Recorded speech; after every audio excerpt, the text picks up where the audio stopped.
81%. That's the current battery level on the pair of Urbanista's Los Angeles headphones sitting on my desk. When I took them out of the box about a week ago, the battery level was 75%. Number of charges: 0. Hours of use: around 10. In short, with some fairly typical listening and precisely no interaction with a charging cable, the headphones have more battery life than when I received them. Impressive, though not without some caveats. First, let's back up a little bit. If you missed the announcement, the Los Angeles main selling point was that they came with powerfoil solar charging cells in the headband for $200. The promise was simple: even indoors, these headphones will slowly charge when not in use. Go outside. They might even maintain their level while playing music. If it's a particularly sunny day, they could even gain battery life while you listen, even with the ANC on. The headphones themselves have a classic Scandinavian understated look. Acoustically, they don't offer too many surprises.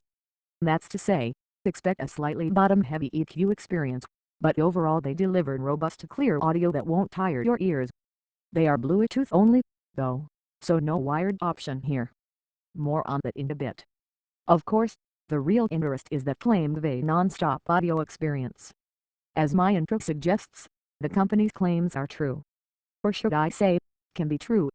The headphones definitely charge themselves, even indoors, but it's not time to throw away the included USB cable just yet. If you plan on using these mostly indoors, then you will almost certainly be charging them, even about as much as you might any other pair. That's because while the claim about indoor charging is true, it's barely a trickle and only really under direct light. If you place them near a window between uses, you can expect a little more juice, but it's still more of a modest top-off than a flow of free energy. This I can say with relative confidence thanks to the companion app, which kindly shows you power coming in versus power being used with a fancy little circular chart.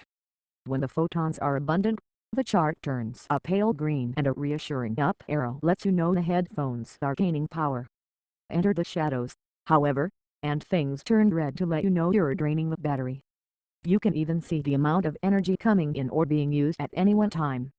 With this info we can start to get an idea of how effectively the solar charging works.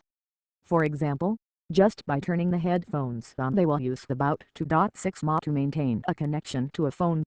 Play music, and this goes up to around 9 mAh. Add on either the ANC or ambient mode and this can creep up to around 13-15 mAh.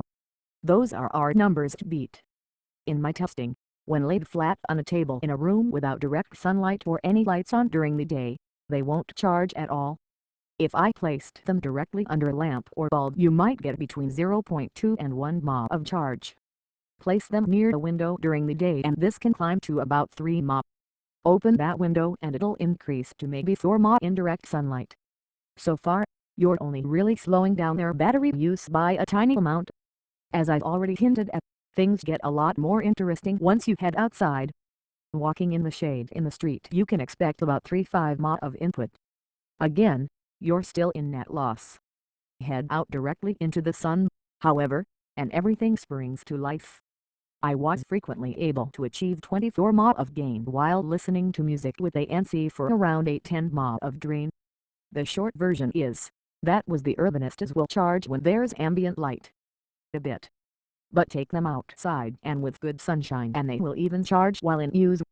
All this to say that, if I used these like I do any other wireless headphones, I would expect the solar charging to maybe add a few hours to their battery life.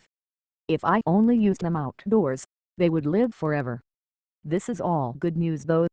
What Urbanista has done here is set a benchmark. JBL tried something similar, but that project was tabled due to COVID travel restrictions making them unviable. Urbanista is actually shipping its version and it can only get better from here. Perhaps the most understated achievement here is that the headphones don't look like they have a solar panel attached.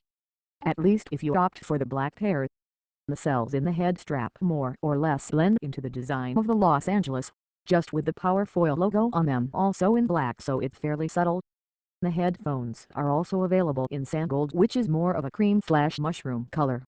On those, the solar strip is painfully obvious but done in such a way it could be passed off as a style choice. There are some other minor notes to consider. Most notably, for me, The volume. Urbanista says the pair I received for review are set at about 2 decibels below what the retail model will offer.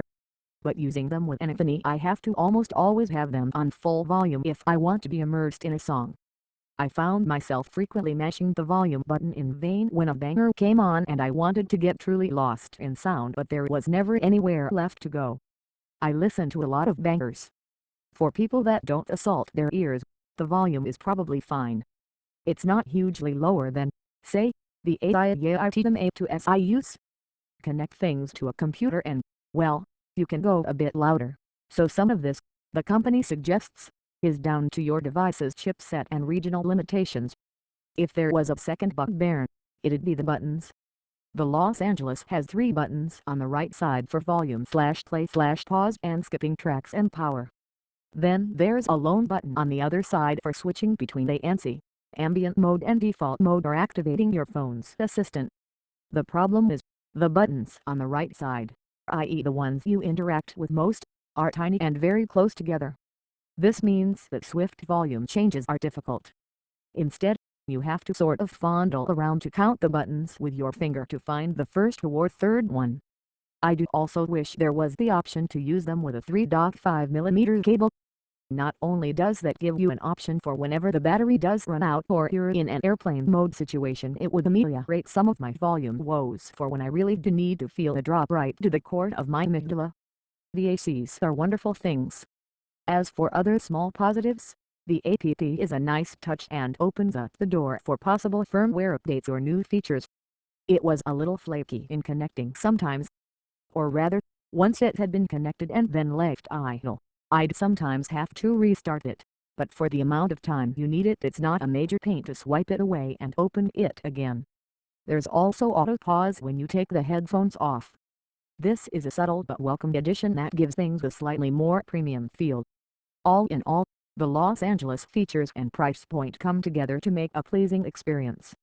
The sound is very capable without being too aggressive in the lower frequencies. The battery life is obviously a selling point if you frequently find yourself without gas while on the go.